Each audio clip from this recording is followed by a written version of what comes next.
Welcome to Egonomics, Chapter 10 of Economics, Time, Mind, and Spirit. And here's a leading quote. What does it profit a man if he gains the whole world and it loses his soul? So when we're dealing with egonomics, we're dealing with managing oneself as a decision maker.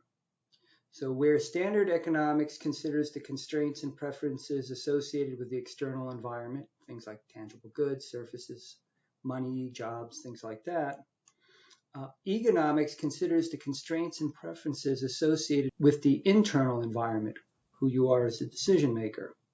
Since who you are affects your behavior and thus the resources you use, acquire, and maintain, it also affects the very resources needed to maintain the physiological, psychological, and sociological characteristics of who you are. So economics studies how to optimally attain what we want. Economics studies how to optimally become who we want to be. Now, there have been at least a couple of books out discussing economics. First one, Thomas Schilling, 1978, Economics and the Art of Self-Management. And this is based on the recognition that preferences in the present are not the same as preferences in the future. In other words, when you're 20 years old, your preferences for what you want to do and what your priorities are very different than when you're 70. Then in 2008, Markham and Smith wrote Egonomics, What Makes Ego Our Greatest Asset.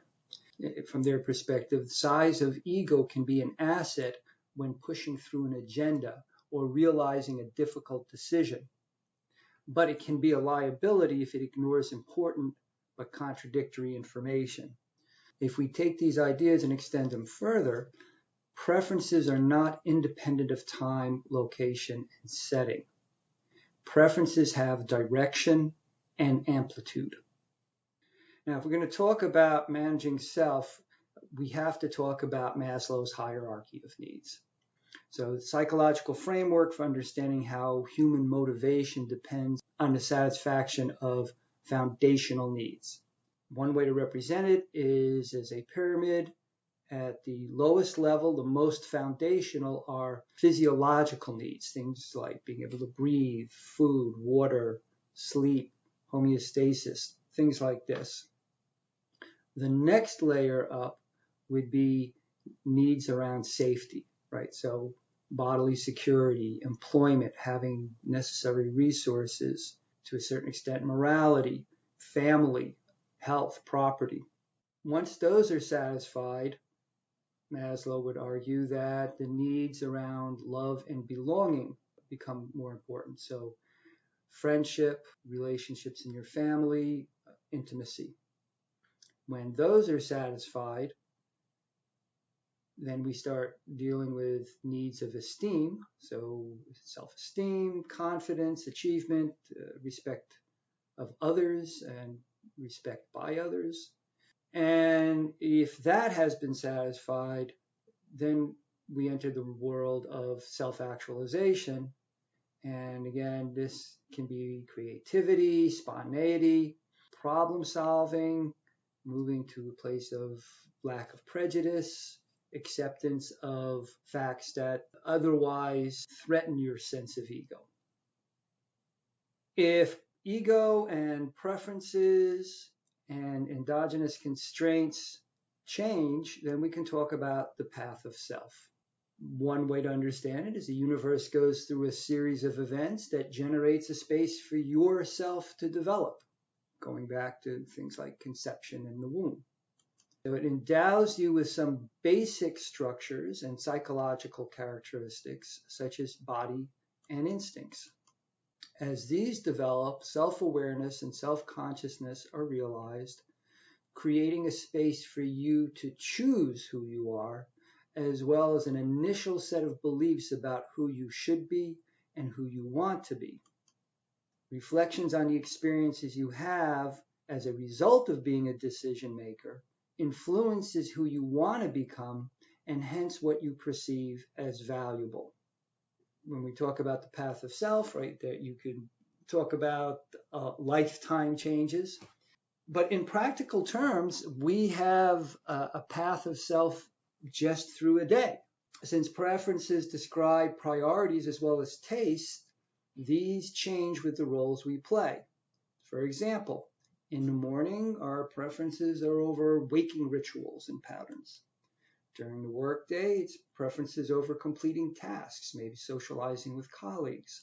In the evening, preferences over domestic chores, recreation, self-care, child rearing, sleeping. This is important because based on the framework of even just where we are in the day, we expect people to have different preferences. So we would refer to this as dynamic preferences. And this is something that marketers can use to advertise and offer goods when a consumer is most receptive. Right? So for example, pushing ads for air conditioners when one has searched for weather info on a hot day, or asking for help at a deadline can trigger someone's heroic persona. Whereas if you asked for it earlier in the day, they might step back and think, okay, well, what do I need to do after work? And maybe you're more likely to be declined. Whereas at the very end, it's like, oh, I got to get this done.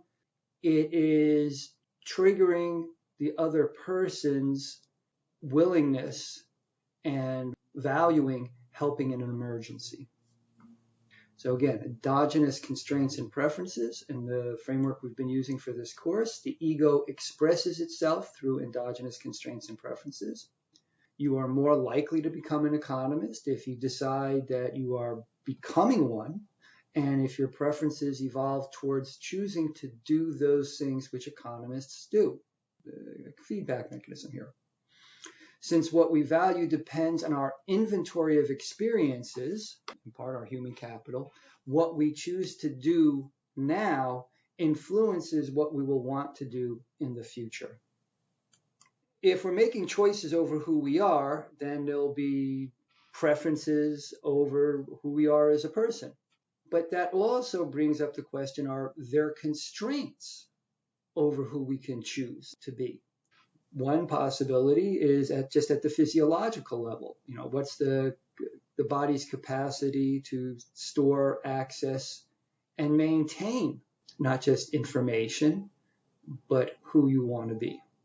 Sociologically, society's capacity for individual self-expression, mores, and institutions that either dissuade or deny exploration of various personal disciplines and or desires. The society around you can make it very costly to take on or embody a certain self or a certain set of preferences, which in practical terms could lead one to not embrace that. Also chronologically, how much time it takes to access or become a persona or type of being. This comes into play if you decide you've been looking at your life and you go, I'm not really liking the person I've become. I really want to be a better person. Then the question is, what's the time and effort going to be involved with changing who you are as a person? And if it's going to take a lot of time and a lot of effort, again, that's another thing that might dissuade you from trying to make yourself a better person. And these are just suggestive. These are not the only constraints. And one of the challenges that you may have with getting deep into economics and tying it into economic behavior is to be clear about what are these constraints over the self that an individual is dealing with. And of course, this is very important, and we'll bring this up again when we're talking about sustainability, in terms of what are the constraints on motivating people in the future to maintain a sustainable path. So just to hint at this, if you're talking about hierarchy of needs in human development, we can represent the hierarchical levels with letter I, so one being lowest and being the highest. And so if we're dealing with physiological, safety, belonging, esteem, self-actualization, there are 5 hierarchical levels.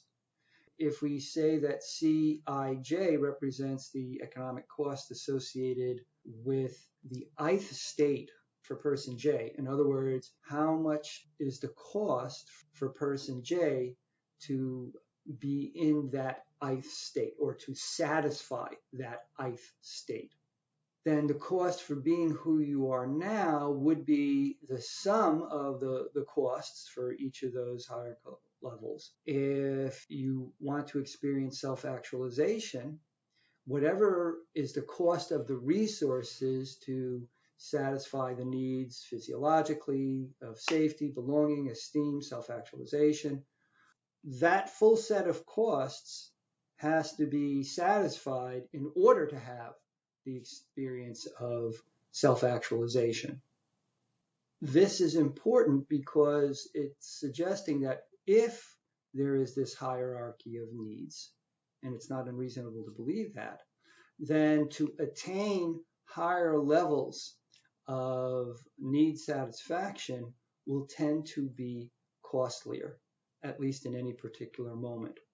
And this is one of the reasons why, if you want to have experiences of esteem or self-actualization, and you don't have a lot of resources, you may be tempted to change what your preferences are, what your constraints are, your mores, right? So that the cost of experiencing self-actualization might actually be lower. And notice that there's the distinction between the total cost. This is a total cost model as compared to a marginal cost. In other words, maybe the largest element of cost is at the physiological safety, belonging levels, and that once you have all those pieces in play, maybe it doesn't take quite as much in order to have an experience of esteem, or maybe the marginal cost of self-actualization is relatively small once you've satisfied all the way up to esteem. In which case, there'll be a disconnect between the perception of self-actualization seems to cost you and what it actually does cost you in total. On the other hand, if it's relatively low cost to get the physiological safety, belonging needs met, then it's possible that the marginal cost for having esteem or self-actualization becomes large. And again, this disconnect between the perception of the marginal cost and the total cost. Okay, so what about time cost of changing states? Well, the temporal distance between choosing from different states. So for example, if you're in survival mode, right now you're focusing on finding food or shelter, how long does it take to upload your self-actualization preferences? How long does it take to go from focusing on esteem to focusing on safety? Okay, what about preferences over self? This gets at whom, for example, whom you are being at work, right, is different than whom you are being at play. Who am I now? Who am I becoming?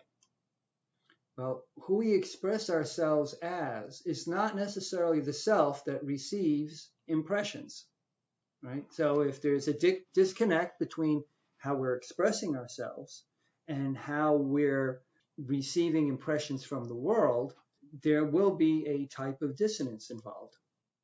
So this is a distinction between acting as if and authentic being. And then this gets related to practicing or rehearsing a persona. So deciding on a persona affects how you choose, right? So are you being your professional self, your playful self, your romantic self? Are you being a parent? And each are associated with different preferences and endogenous constraints.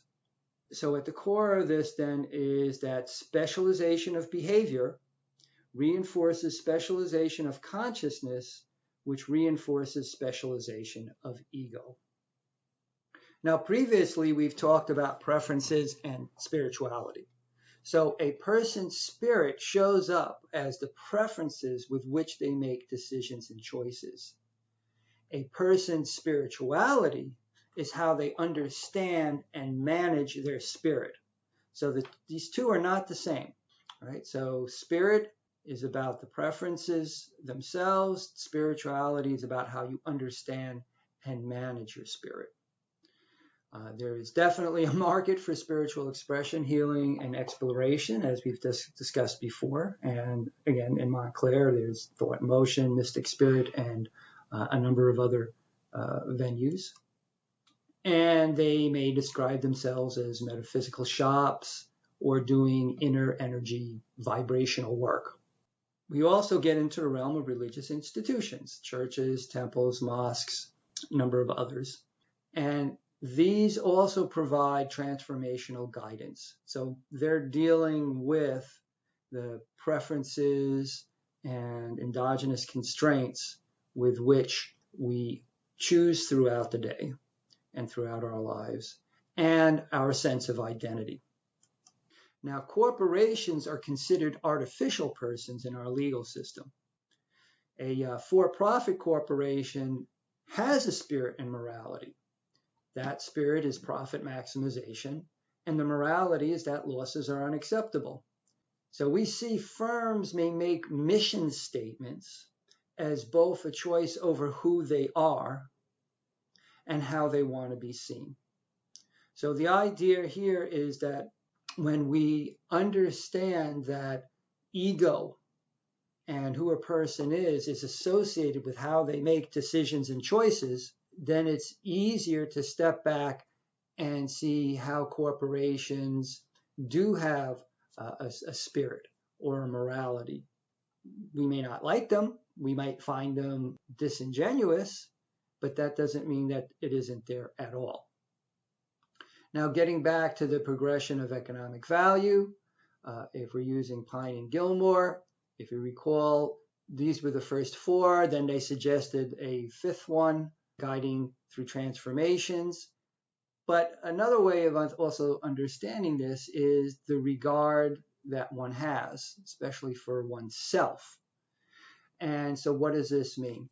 We can understand this as economic value increasing through owning something, to doing things, to experiencing things, and on to being someone. So a marketing perspective, a person who believes their life is worth $1 million a day is prepared to spend or borrow up to that amount. In other words, if you think you're really valuable and important and worthwhile, well, you're going to be willing to spend more to take care of yourself. From an economic perspective, ego has value in confidence to express as well as being impressed. So the question is the cost with respect to other egos, right? So when you're considering what to buy, what to do with your life, the choices you make in a moment, it's now not just the value of your own self and ego, the value of other egos as well, and their relative importance and prioritization in your decision making. Okay, how about expanding time horizon as a path to increased regard of self? Well, as we've discussed before, infinite or eternal life perspective generates a greater space to savor and hence value one's existence. So to increase regard further requires moving beyond one's own life path to include regard for the lives of others. And so spiritual growth is the expansion of preferences to include well-being of the people, world beyond oneself. This is supported in part by recent brain and psychological research, which indicates that the part of the brain that's associated with the future, right, not the consequences of your actions, but into the future, is similar to the part of the brain where you're taking into account the well-being of others. So this reinforces the notion that our future, how we relate to our future, is as if it is a different self. But for most of us, the benefit to ourselves 10 years from now is going to exceed the benefit to almost anyone else in the present. Very important recognition on this relationship between imagining our connection with our own selves and imagining the connections we have with other people. Okay, so let me present a question, not necessarily need an answer. This is a way of starting to think about how you can use these concepts to create models that express what you're trying to figure out. Okay, so consider a person who has preferences over two things, x and y, and it's described by a utility function where it's equal to x to the power alpha times y. And to start, x will be 2, right? So x squared times y. They are inspired to change their behavior to consume more of y. And by the way, x could be consumption for yourself, y could be buying consumer goods for other people. So first question, if they changed their preferences so that y was relatively more important, what can we say about A? What happens to A? If they wanted to make sure they bought at least a certain amount of y, what could they do about their constraints? So the first question is what's going on with their preferences. The second question is what's going on with their constraints. 3, describe the difference between 1 and 2 in changing oneself. Why might they use one approach instead of the other? Okay, so that's it for this chapter. And next time we will look at relationship modalities.